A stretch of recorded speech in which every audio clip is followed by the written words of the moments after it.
رب زدنی علما رب زدنی علما رب زدنی علما۔ ہم جناب نوح علیہ السلام کا ذکر پڑھ رہے تھے کہ اللہ تعالیٰ کے زمین میں بھیجے جانے والے پہلے پیغمبر ہیں جناب نوح علیہ السلام، جنہوں نے 950 سال کی طویل محنت کے بعد بھی اپنے ایمان لانے والوں کی طرف دیکھا تو بہت کم تعداد تھی۔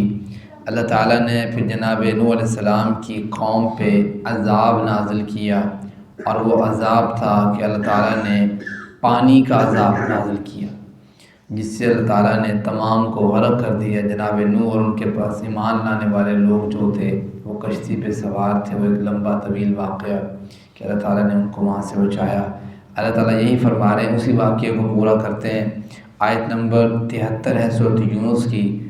فَكَذَّبُوهُ، پس انہوں نے جھٹلایا، فَنَجَّيْنَاهُ، پس ہم نے نجات دی ان کو، وَمَن مَّعَهُ، اور جو ان کے ساتھ تھے، یعنی جناب نوح علیہ السلام کو اللہ تعالیٰ نے نجات دی اور ان کے اوپر ایمان لانے والے جو تھے ان کو نجات تھی فی الفلک کی کشتی میں۔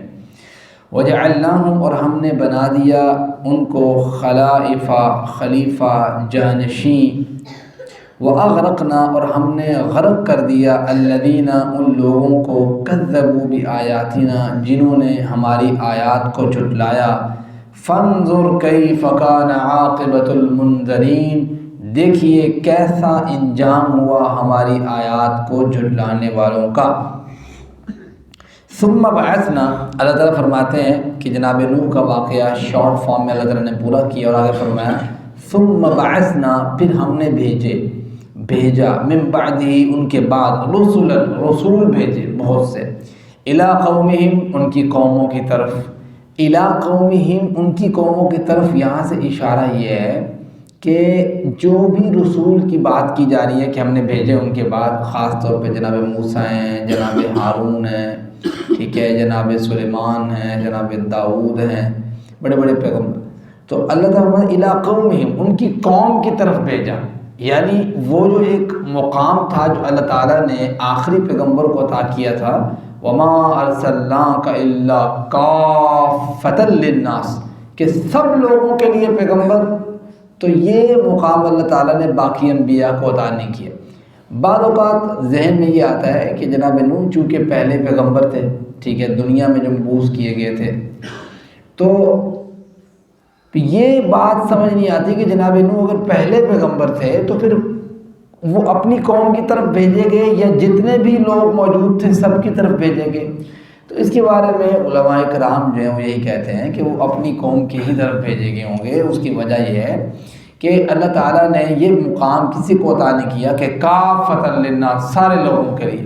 تو ممکن ہے کہ جو قوم نوح پہ عذاب آیا وہ صرف نوح علیہ السلام کی قوم ہو، اور اس کے علاوہ بھی دنیا میں کہیں نہ کہیں دوسری قوم آباد ہو، وہی لوگ جو ہیں کہیں اور جا کے آباد ہوئے ہوں، وہاں پہ اللہ تعالیٰ نے الگ کوئی پیغمبر بھیجا ہو۔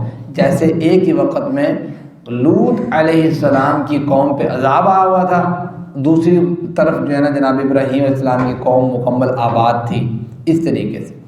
تو اللہ تعالیٰ فرماتے ہیں ثم بعثنا من بعدہ رسلا، اور ہم نے ان کے بعد کئی ایک رسول بھیجے، لیکن بھیجے کیسے؟ الی قومہم، ان کی قوم کی طرف، ان کے ملک کی طرف، ان کے رہن سہن جہاں پہ تھا وہاں پہ۔ فجاؤہم بالبینات، ہم نے پیغمبروں کا جتنا سلسلہ بھیجا تو ہم نے انہیں نشانیاں دے کے بھیجا، واضح دلائل دے کے بھیجا، کوئی نہ کوئی نشانی۔ جناب موسیٰ کو اللہ تعالیٰ نے وہ عصا دیا، لاٹھی، ان کے ہاتھ کو روشن کیا، ان کے ذریعے اللہ تعالیٰ نے 12 چشمے وہاں سے پھٹوائے، اللہ تعالیٰ نے ان کے ذریعے سمندر میں راستے بنوا دیے، ان کے اللہ تعالیٰ نے قوم فرعون پہ عذاب لے کے آیا، بس ایک طویل۔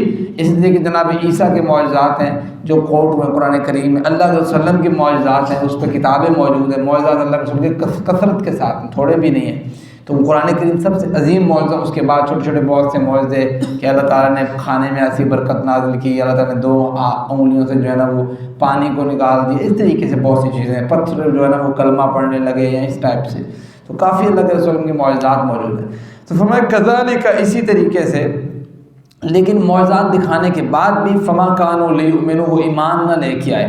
اکثریت کی بات کی جا رہی ہے، ایسا نہیں کہ سب ایمان نہیں لے کے آئے، ان میں سے کچھ ایسے تھے جو ایمان نہ لے کے آئے، بما کذبوا بہ من قبل، اس سے پہلے انہوں نے ان کو جھٹلا دیا۔ کذالک نطبع علی قلوب المعتدین، یہ بات یاد رکھیں کہ اللہ تعالیٰ ایسے حد سے تجاوز کرنے والا شخص ہوتا ہے جو حق بات کا اقرار کرنے کی طاقت نہیں رکھتا، یعنی اس کے پاس چیز صحیح موجود ہے لیکن وہ اس کا من اور نفس اتنا تگڑا ہوتا ہے، یا تو نفس اتنا تگڑا ہوتا ہے یا شیطان اتنا تگڑا ہوتا ہے کہ اس کو جو ہے وہ حق بات جو ہے وہ قبول نہیں کرنے دیتا۔ تو اللہ تعالیٰ فرماتے ہیں پھر ہم کیا کرتے ہیں، اسی طرح ہم نطبع مہر لگا دیتے ہیں علی قلوب المعتدین، حد سے تجاوز کرنے والا۔